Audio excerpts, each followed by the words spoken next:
Hello viewers, welcome to 3 R classes. हम लोग पढ़ रहे थे मॉडर्न हिस्ट्री। उसमें आज का हमारा टॉपिक है ईस्ट इंडिया कंपनी एवं बंगाल के नवाब। चलिए बिना टाइम वेस्ट किए क्लास को शुरू करेंगे। आज का पहला सवाल देखते हैं क्या है। निम्नलिखित कथनों पर विचार करने हमसे कह रहा है। चलिए विचार करते हैं थोड़ा सा। शहजादा शुजा ने ईस्ट इंडिया कंपनी को 4.5% के सामान्य सीमा शुल्क से 30 लाख रुपए के वार्षिक भुगतान के बदले मुक्त कर दिया। ये बात तो बिल्कुल गलत है। आपने सबसे पहली क्लास में पढ़ा था कि जो शहजादा शुजा था, इन्होंने क्या किया था, 30 लाख रुपए ना देकर के कितना किया था, 3,000 रुपए के वार्षिक भुगतान के बदले में मुक्त कर दिया था ईस्ट इंडिया कंपनी को। ठीक है, अगला सवाल क्या कह रहा है, ये ऑप्शन देखिए। मुर्शीद कुली खां, जिनका पूरा नाम क्या है, मुर्शीद कुली जफर खां, इन्होंने कंपनी के दस्तक को आंतरिक व्यापार के लिए प्रयोग में न लाए जाने की व्यवस्था दी। बिल्कुल सही बात है ये। अगला कह रहा है ईस्ट इंडिया कंपनी के सेवकों ने भारतीय व्यापारियों को सीमा शुल्क से बचने हेतु दस्तक विक्रय कर दी। अब यहाँ ये बात भी बिल्कुल सही है। क्वेश्चन क्या कह रहा है, निम्नलिखित जो कथन है, ऊपर उपयुक्त कथन है, इनमें से कौन सा कथन सही है। तो आपको जब पता पहला ही गलत है तो ऑप्शन के हिसाब से भी थोड़ा सा जा सकते हैं। तो पहला और तीसरा, चौथा तो होगा नहीं, और ये बचा कौन सा, आपका ये हो जाएगा, क्योंकि दूसरा भी बिल्कुल ठीक है। ठीक है, यहाँ पर देख लेंगे। ये देखिए, 18वीं शताब्दी के पूर्वार्ध में बंगाल के नवाबों की राजधानी निम्नलिखित में से कहाँ थी। तो आप लोग जानते हैं पिछली क्लास में सारे क्वेश्चन आपके आए हुए हैं और ये रिपीट क्वेश्चन होते हैं, इसलिए इनको पीवाई की जितना भी है इसको लगाना बहुत ज़्यादा ज़रूरी है। ठीक है, तो मुर्शीद कुली खां के, सॉरी ये है मुर्शिदाबाद। ठीक है, तो बंगाल के नवाबों की राजधानी 18वीं शताब्दी के पूर्वार्ध में थी क्या, मुर्शिदाबाद, और इसको मीर कासिम मुंगेर लेकर चला जाता है। फिर उसके बाद में बनती है ढाका। तो इसका क्रम याद रखिएगा, क्रम पूछा हुआ है एक बार। 18वीं शताब्दी में बंगाल के किस निम्नलिखित नाजिम ने मुगल दरबार में दिए जाने वाली राशि को कम कर दिया था। तो ये भैया कौन थे, ये अलीवर्दी खां थे। यहाँ पे देखिए वही दिया, अलीवर्दी खां है, ऑप्शन ये ठीक हो जाएगा। और ये नाम भी बहुत इंपॉर्टेंट है। अलीवर्दी खां ने यूरोपियों की तुलना मधुमक्खियों से की थी और इन्होंने कहा था कि अगर इन्हें नहीं छेड़ा जाएगा तो ये शहद देंगी, अगर इनको छेड़ दिया जाएगा तो काट काट कर मार डालेंगे। और यही क्वेश्चन आपके आरओ में उठाकर पूछ लिया गया था, याद रखेंगे। अगला सवाल कह रहा है, बंगाल के किस नवाब ने यूरोपियनों की तुलना किससे की थी, मधुमक्खियों से। अभी आपने ऊपर देखा कौन है, अलीवर्दी खां। अगला सवाल देखेंगे, 1756 में ब्रिटिश द्वारा की गई कलकत्ता की किलेबंदी को बंगाल के नवाब सिराजुद्दौला ने क्या माना था। तो इन्होंने अपनी प्रभुता पर आक्रमण माना था, ये इंपॉर्टेंट है। उसके बाद में क्या करते हैं, वहाँ पर फोर्ट विलियम जो था, इसकी सिराजुद्दौला ने क्या कहते हैं, किलेबंदी करना शुरू कर दी थी। और याद रखेंगे 20 जून 1756 की जो रात है, इन्होंने क्या किया था, बहुत सारे अंग्रेज ये ब्रिटिशर्स को उठा करके इन्होंने एक काल कोठरी में भर दिया था। उसको कहते हैं ब्लैक होल की घटना। और इसमें बहुत सारे लोग मारे गए थे। और इसके लगभग एक साल के बाद, मतलब 23 जून 1757 को प्लासी की लड़ाई होती है, जिसमें सिराजुद्दौला हार जाता है। मीर जाफर इनके साथ में क्या करता है, विश्वासघात कर देता है, यानी षड्यंत्र रच देता है वो अंग्रेजों के साथ मिलकर। तो इसकी व्याख्या इंपॉर्टेंट है, यहाँ पर थोड़ी सी देख लेंगे। 1756 ईस्वी में अलीवर्दी खां की मृत्यु के बाद में उसका दोहित्र, जिसका नाम क्या था, सिराजुद्दौला, गद्दी पर बैठते हैं। अब याद रखेंगे इनका क्रम पूछा जाता है, अलीवर्दी खां, सिराजुद्दौला, मीर जाफर, मीर कासिम, फिर उसके बाद मीर जाफर गद्दी पे बैठते हैं। ये बंगाल के नवाबों का क्रम है, याद रखिएगा। क्रोनोलॉजी बहुत पूछी जा रही है आजकल। ठीक है, यहाँ पर देखेंगे आगे क्या कह रहा है, ये दस्तक के उपयोग के कारण अंग्रेज तथा सिराजुद्दौला के संबंध बिगड़ गए थे और सिराजुद्दौला ने अंग्रेजों को कलकत्ता में फोर्ट विलियम की किलेबंदी करने से रोका। तो उसके बाद में अंग्रेजों ने आदेश मानने से इनकार कर दिया और उसके परकोटे पर तोपें चला दी थी, जिसमें नवाब ने अपनी प्रभु सत्ता पर क्या माना, आक्रमण समझा। और नवाब ने 15 जून 1756 को फोर्ट विलियम घेर लिया। इसके बाद अंग्रेजों ने 5 दिन के बाद अपना समर्पण कर दिया। सिराजुद्दौला ने कलकत्ता का नाम बदलकर अलीनगर कर दिया। ये भी क्वेश्चन पूछा जाता है, अलीनगर कहाँ पर, तो याद रखेंगे बंगाल में है। यहीं पर काल कोठरी ब्लैक होल की घटना घटित होती है। अभी मैंने बताया, याद रखेंगे कब होती है, 20 जून 1756 को होती है। इसमें 146 जो ब्रिटिशर्स थे, इसको ये बंद कर देता है रात में। ठीक है, उसके बाद क्या होता है, 21 जून की पृथक कोठरी को खोला जाता है। इसमें 23 लोग ही मात्र जीवित बचते हैं। 146 लोगों में से 23 लोग ही जिंदा बचे थे। ब्लैक होल की घटना का वर्णन सबसे पहले हॉलवेल ने अपनी पुस्तक, जिसका नाम था एलाइव वंडर, में किया है। ये भी याद रखेंगे, ये भी क्वेश्चन पूछा हुआ है। सिराजुद्दौला के प्रधान शत्रु यानी प्रतिद्वंदी कौन थे, पूर्णिया का नवाब था शौकत जंग, मौसी थी इनकी घसीटी बेगम और राजवल्लभ। इन तीनों के नाम जरूर याद रखिएगा। ये भी क्वेश्चन पूछा हुआ है कि इसके कौन से ऐसे शत्रु थे। तो याद रखेंगे शौकत जंग, इसकी मौसी थी घसीटी बेगम, और राजवल्लभ ये इसके प्रतिद्वंदी थे। अगला सवाल कह रहा है, किसके शासनकाल में ब्लैक होल की घटना होती है। तो अभी आप लोगों ने पढ़ा, सिराजुद्दौला के टाइम में होती है। नेक्स्ट सवाल है, 1757 में अंग्रेजों के विरुद्ध सिराजुद्दौला के अभियान का तात्कालिक कारण क्या था। अंग्रेजों द्वारा अपनी वस्तुओं पर कर न देना, कोलकाता में पहुंचने वाली भारतीय वस्तुओं पर अंग्रेजों द्वारा भारी शुल्क लगाया जाना, ये नवाब की अनुमति या उसकी जानकारी के बिना अंग्रेजों द्वारा कलकत्ता में अतिरिक्त किलाबंदी किए जाना। तो यही सवाल है, अभी आप लोगों ने इसका ऊपर पढ़ा। तो यही बिल्कुल बात सही है कि जो 1757 में प्लासी का युद्ध हुआ था, उसका तात्कालिक कारण यही था। ये भी क्वेश्चन पूछे जाते हैं इस तरीके से। आजकल पता है कथन कारण कितना पूछा जा रहा है।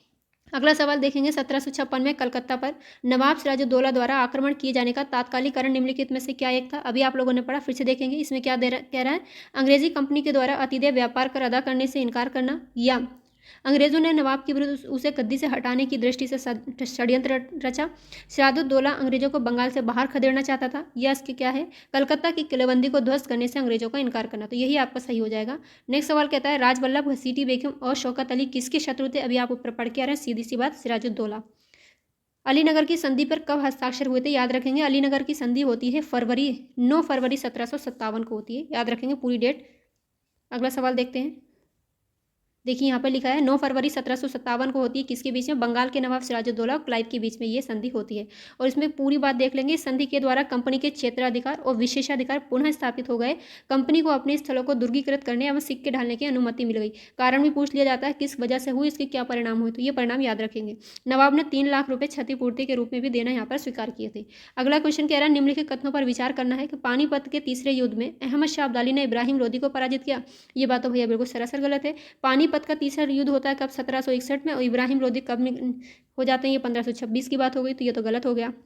अगला क्या कह रहा है, तीसरा आंग्ल मैसूर युद्ध में टीपू सुल्तान की मृत्यु होती है। बिल्कुल सही बात है। तीसरे आंग्ल मैसूर युद्ध जो होता है 1790 से 92, कॉर्नवालिस का टाइम था, इसमें टीपू सुल्तान की मृत्यु होती है। और चौथा जो आंग्ल मैसूर, ये भी गलत है, इसमें नहीं होती है, चौथे में होती है 1799 ईस्वी में। ठीक है। अगला सवाल क्या कह रहा है, प्लासी में नवाब सिराजुद्दौला की पराजय के लिए मीर जाफर ने अंग्रेजों से मिलकर षड्यंत्र रचा था। ये बात तो बिल्कुल सही है। सिराजुद्दौला के बाद में मीर जाफर ही गद्दी पर बैठता है, इसने षड्यंत्र रचा था। तो ऑप्शन नंबर हो जाएगा आपका विकल्प नंबर बी, केवल 3 इसमें सही है। व्याख्या देखेंगे, पानीपत का तीसरा युद्ध होता है अहमद शाह अब्दाली और मराठों के बीच में कब? 14 जनवरी 1761 को। पूरी डेट याद रखिएगा, आजकल ऐसे भी क्वेश्चन बनते हैं फंसाने के लिए। मराठों का औपचारिक सेनापति विश्वासराव, वास्तविक सेनापति था सदाशिवराव भाऊ। ये भी क्वेश्चन पूछा गया है। यह 1761 में युद्ध होता है, इसमें मराठों का सेनापति कौन था? वास्तविक सेनापति का नाम याद रखेंगे, सदाशिवराव भाऊ था। युद्ध में अपार क्षति के साथ मराठों की पूर्ण इसमें पराजय हो जाती है। तीसरा आंग्ल मैसूर युद्ध होता है 1790 से 92, टीपू इसमें हार जाता है तथा श्रीरंगपट्टनम की संधि को विवश होता है। तो याद रखेंगे ये क्या है, 1790 से 92 में कॉर्नवालिस की टाइम होता है। कॉर्नवालिस इसमें कहता है इस युद्ध के बाद में, देखो हमने अब क्या किया, अपने शत्रु को पंगु बना दिया है और उसके जो मित्र थे उनको भी हमने, उसके जो शत्रु थे उनको भी हमने क्या नहीं होने दिया, आगे नहीं बढ़ने दिया। तो ये याद रखेंगे। टीपू सुल्तान की जो मृत्यु होती है वो 1799 में चौथे आंग्ल मैसूर युद्ध के दौरान हो जाती है। और इस टाइम ये टाइम था 1799 का वेलेजली का। और वेलेजली ने कहा था कि दक्षिण का सम्राट जो है मेरे कदमों में पड़ा हुआ है। तो याद रखेंगे ये टीपू सुल्तान के बारे में ही इसने कहा था। अब यहाँ पर देखेंगे, प्लासी का युद्ध होता है 23 जून 1757 में। बंगाल के नवाब सिराजुद्दौला और अंग्रेजों के बीच में होता है। सेनापति मीर जाफर के ब्रिटिश षड्यंत्र में शामिल होने के कारण सिराजुद्दौला इसमें हार जाता है। ठीक। अगला सवाल है, सिराजुद्दौला लॉर्ड क्लाइव द्वारा परास्त हुआ था कि किस युद्ध में? तो अभी आप लोगों ने पढ़ा, प्लासी के युद्ध में होता है, उसको बार बार पढ़ने की जरूरत नहीं है, आगे चलते हैं। प्लासी का युद्ध लड़ा गया था 23 जून 1757 को। प्लासी किस नदी के किनारे? ये चीज़ इंपॉर्टेंट है। तो भागीरथी नदी के किनारे। अब आपको पता है कि प्लासी बंगाल में, तो आप सोचेंगे हुगली नदी भी हो सकती है, गंगा भी हो सकती है, तो याद रखेंगे भागीरथी नदी के किनारे है। ठीक है। प्लासी का युद्ध का मैदान कहाँ पर है? पश्चिम बंगाल में, अभी बता दिया। प्लासी के युद्ध में ब्रिटिश विजय का प्रमुख प्रतिफल क्या था? बंगाल में ब्रिटिश शासन की स्थापना नहीं, बंगाल में ब्रिटिश शासन की स्थापना तो बक्सर के युद्ध से होती है 1764 से। बंगाल के नवाब पर ब्रिटिश प्रभाव में वृद्धि, यही बात बिल्कुल सही है। जब मीर जाफर जब नवाब बनता है तो अंग्रेजों के हाथों की कठपुतली बनकर रह जाता है। तो सही आंसर हो जाएगा इसका विकल्प नंबर बी, बंगाल के नवाब पर ब्रिटिश प्रभाव में वृद्धि। अगला सवाल है, निम्नलिखित में से कौन सा युद्ध था जिसने भारत में ब्रिटिश प्रभुत्व का प्रारंभ किया था? प्रारंभ की बात पूछिएगा तो प्लासी का युद्ध है। और निर्णायक जो साबित हुआ था वो बक्सर की लड़ाई थी, जो होती है कब? 1764 में। मैसूर की तीसरी लड़ाई बता दीजिए, अभी आप लोगों ने पढ़ा 1790 से 1792 के बीच में। अगला सवाल है, निम्नलिखित में से किस एक कवि ने प्लासी की लड़ाई को एक स्थायी दुख भरी रात कहा था? ये इंपॉर्टेंट है, कई बार ये क्वेश्चन रिपीट हो चुका है, तो याद रखेंगे। एक स्थायी दुख भरी रात प्लासी की लड़ाई को नवीन चंद्र सेन ने ऐसा बोला था। किसने बोला था? नवीन चंद्र सेन ने बोला था। आगे मूव करेंगे। गाइस, अगर क्लास इंपॉर्टेंट लग रही है, यूजफुल लग रही है, तो प्लीज़ लाइक एंड शेयर जरूर कर दीजिएगा। बंगाल में प्लासी के युद्ध के पश्चात बंगाल ने नवाब के पद को बनाए रखा। क्यों? जब बंगाल में प्लासी का युद्ध हो जाता है 1757 में, अंग्रेज इसमें जीत जाते हैं, फिर भी ये नवाब के पद को बनाकर रखते हैं। क्यों? क्योंकि सोच, उनको पता था ये उस टाइम की जब बात है, तो ये व्यवस्था अभी भी उनके हित में नहीं थी। अगर ये अपने हाथ में ले लेते सब कुछ, तो उस टाइम क्या होता था, लोग इनके लिए दंगे फसाद करने लगते थे। इसीलिए इन्होंने नवाब के पद को बनाए रखा। ये सोचते थे कि ये व्यवस्था अभी तक उनके हितों के साथ असंगत नहीं हुई है। तो यही ठीक हो जाएगा, ऑप्शन नंबर ए। अगला सवाल है, निम्नलिखित में से कौन सा नवाब सिराजुद्दौला के प्रति स्वामी भक्ति में विशिष्ट था? इंपॉर्टेंट है, मीर मदान ही था। ठीक है, मीर मदान बहुत ज़्यादा इंपॉर्टेंट है, याद रखेंगे। क्लाइव ने प्लासी के युद्ध में पूर्व बंगाल के नवाब सेनापति मीर जाफर, राय दुर्लभ, जगत सेठ, अमीन चंद को अपनी ओर मिला लिया। इन सबके नाम जरूर याद रखिएगा, ये क्वेश्चन पूछा जाता है। नवाब को इन्होंने ही धोखा दिया था, ये क्या अंग्रेजों की तरफ जाकर मिल गए थे। कौन? मीर जाफर, राय दुर्लभ, जगत सेठ और अमीन चंद। प्लासी के युद्ध के दौरान नवाब का अधिकारी जिसका नाम क्या था? मीर मदान। ये कौन था? इनका कोषाध्यक्ष था। ठीक है, ये भी क्वेश्चन पूछा गया, मीर मदान कौन था? ये सिराजुद्दौला का कोषाध्यक्ष था। अपनी पूरी स्वामी भक्ति के साथ में युद्ध लड़ता है और इसके गोली लगने के बाद ही युद्ध का जो परिणाम बदल गया, क्लाइव ने युद्ध जीत लिया था। और ये प्लासी के मैदान से जो तो ये भाग जाता है। कौन? सिराजुद्दौला। मीर मदान के कहने पर ये कहता है कि तुम यहाँ, ये मीर जाफर कह देता है जब अंग्रेज इसमें जीतने लगते हैं, क्योंकि ये तो धोखा कर रहा था, तो मीर जाफर आकर कहता है सिराजुद्दौला से कि तुम ये मैदान छोड़कर भाग जाओ, तो वो चला जाता है। और ये क्वेश्चन एक बार पूछा गया था कि प्लासी के युद्ध से नवाब सिराजुद्दौला किस पर बैठ करके भागा था? तो याद रखेंगे उसमें घोड़ा था, ऊँट, हाथी था, तो याद रखेंगे किस पर बैठ कर भागा था? वो ऊँट पर बैठ कर वहाँ से मैदान से भाग गया था। ये क्वेश्चन पीसीएस में पूछा हुआ है। देखेंगे अगला सवाल है, मीर जाफर कौन था? मीर जाफर क्या था? ये बंगाल का नवाब था। इतनी देर से ये तो पढ़ रहे हैं। अगला सवाल यहाँ पर देखते हैं, मीर जाफर के शासनकाल में अंग्रेजों की नीति में एक महत्वपूर्ण मोड़ आया। मीर जाफर तो क्या था? अंग्रेजों के हाथ की कठपुतली बन गया है ना। शनि शनि नवाब के अधिकारों को इन्होंने क्या किया? समाप्त कर दिया। यही आंसर बिल्कुल ठीक हो जाएगा। अगला सवाल क्या कह रहा है, बंगाल के इन जिलों की पहचान कीजिए जिनके राजस्व प्रशासन को 1760 में ईस्ट इंडिया कंपनी को हस्तांतरित करके मीर कासिम ने बंगाल की नवाबी प्राप्त की थी। बहुत अच्छा सवाल है। मीर जाफर के बाद में मीर कासिम गद्दी पर बैठते हैं और ये बर्दवान, मिदनापुर तथा चटगांव की क्या राजस्व प्रशासन को ईस्ट इंडिया कंपनी को दे करके अपनी नवाबी प्राप्त करता है। अभी आप लोगों को यहाँ पर 1760 दिखाई दे रहा है। आपको कोई युद्ध याद आ रहा है? 1760 में कौन सा युद्ध हुआ था? कल की क्लास में बताया था, जरा याद आ रहा तो थोड़ा सा बताइए। क्या वॉन्डीवॉश का युद्ध हुआ था? हाँ, बिल्कुल सही बात है, 1760 में वॉन्डीवॉश का ही युद्ध हुआ था। कैसे याद रखेंगे? अंग्रेज़ों ने किनको वॉश कर दिया? फ्रांसीसियों को वॉश किया। कब? 1760 में। अगला सवाल देखेंगे, निम्नलिखित में से किसने अपनी राजधानी मुर्शिदाबाद से मुंगेर स्थानांतरित की? देखिए मैंने बताया था अभी आप लोगों को, मुर्शिदाबाद से इनकी राजधानी जाती है मुंगेर और लेकर जाता है ये मीर कासिम। ये योग्य था, योग्य बंगाल था, ये अंग्रेजों की कठपुतली नहीं बनना चाहता था, इसलिए इन सारे षड्यंत्रों से बचने के लिए मुर्शिदाबाद से राजधानी ये मुंगेर स्थानांतरित कर देता है। अगला सवाल है, मीर कासिम और ईस्ट इंडिया कंपनी के बीच झगड़े का मुख्य कारण क्या था? रामनारायण की हत्या, राजधानी का मुंगेर में स्थानांतरण, या कंपनी द्वारा अंतर्राज्यीय व्यापार का पूर्ण उन्मूलन करना, या कंपनी के अधिकारियों द्वारा बिहार में किलों की तलाशी करना। तो ऑप्शन सी ठीक हो जाएगा, कंपनी के द्वारा अंतर्राज्यीय जो व्यापार था इसका ये उन्मूलन करना चाहते थे, है ना।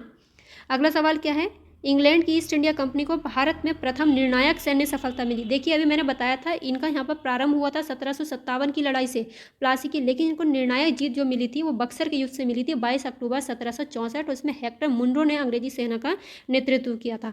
ठीक है, अगला सवाल है, भारत में ब्रिटिश कंपनी की निर्णायक सैन्य सफलता बक्सर का युद्ध माना जाता है। बक्सर की लड़ाई होती है 22 अक्टूबर 1764 को। इसमें मीर कासिम, शाह आलम द्वितीय और अवध के नवाब शुजाउद्दौला के नेतृत्व में ये लड़ा जाता है और इसमें ब्रिटिश ईस्ट इंडिया कंपनी जीत जाती है। इसका नेतृत्व कौन करता है? Hector Munro. और जब ये समझ जाते हैं इसमें क्या हेक्टर मुनरो की जीत हो जाती है, इसमें नवाब भी हार जाते हैं, अवध के मुगल सम्राट हार जाते हैं, बंगाल का नवाब हार जाता है, तो इनको ये निर्णायक जीत इनकी ये कहलाती है, याद रखेंगे। सबसे अधिक निर्णायक युद्ध जिसने अंग्रेजों का भारत में प्रभुत्व स्थापित कर दिया था, अभी आप लोगों ने पढ़ा है, बक्सर का युद्ध। अब जल्दी से थोड़ा सा रिवाइज कर लीजिए। प्लासी का युद्ध कब होता है? 23 जून 1757 में होता है। बक्सर का युद्ध 22 अक्टूबर 1764 में, वॉन्डीवॉश का 1760, पानीपत की तीसरी लड़ाई कब होती है? 1761 में होती है। क्रम लगाने के लिए आता है, याद रखेंगे। पहले वन लाइनर में पूछा जाता था, अब इनका क्रम सेट करने पूछ लिया जाता है।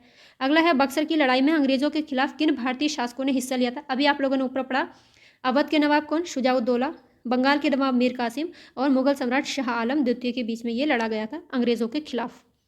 ठीक है, ये मतलब इन तीनों ने संयुक्त रूप से अंग्रेजों के खिलाफ ये लड़ा था। बक्सर के युद्ध में 1764 में कौन कौन मित्र थे? वही सवाल है, बार बार रिपीट करने की जरूरत नहीं है। अगला देखेंगे, बक्सर के युद्ध में मीर कासिम की सेना को पराजित करने वाली अंग्रेजी सेना का अध्यक्ष, अभी मैंने ऊपर बताया था, हेक्टर मुनरो। ठीक है, मेजर मुनरो या हेक्टर मुनरो कुछ भी बोल सकते हैं। अगला सवाल है, निम्नलिखित कथनों पर विचार करना है कि बक्सर की लड़ाई में अंग्रेजों को भारत में अपना राज्य स्थापित करने की कुंजी प्राप्त हुई। बिल्कुल सही बात है। 1765 में हुई इलाहाबाद में संधि ने ब्रिटिश को बंगाल में अपना राज्य स्थापित करने में मदद की। इलाहाबाद में इस टाइम पर 2 संधियां होती हैं, कौन सी? एक 12 अगस्त को होती है, 16 अगस्त 1765 को होती है। क्लाइव इसमें दोबारा जब भारत आता है तब होता है, क्योंकि जब पहले भारत से ये चला गया था तो अपना अधूरा काम छोड़कर चला गया था, फिर आके बाद में क्या करता है? इलाहाबाद की संधि करता है आके ये। ये वही सारी बातें जो हम लोगों ने अभी ऊपर पढ़ी हैं। ये देखेंगे निम्नलिखित में से कौन सा कथन है अगस्त 1765 में संपादित इलाहाबाद की संधि के विषय में गलत है, असत्य पूछ रहा है। तो यहाँ पर थोड़ा सा देख लेंगे। इसमें 11 उपबंध थे, बिल्कुल सही बात है। जब ये इलाहाबाद की संधि होती है इसमें 11 ही उपबंध थे, ठीक है। मुगल सम्राट शाह आलम के द्वारा बंगाल, बिहार, उड़ीसा प्रांतों की दीवानी का अधिकार ब्रिटिश ईस्ट इंडिया कंपनी को संधि से प्राप्त हुआ। ये बात बिल्कुल सही है। ये क्वेश्चन अलग से भी पूछा गया है, ये वाला याद रखेंगे, ठीक है। इसने कौन कौन से प्रांतों की दीवानी ब्रिटिश ईस्ट इंडिया कंपनी को दी थी? तो याद रखेंगे बंगाल, बिहार और उड़ीसा। ये ही क्वेश्चन पूछा गया था। इस संधि के द्वारा कड़ा और इलाहाबाद को छोड़कर संपूर्ण अवध जो था शुजाउद्दौला को दे दिया गया।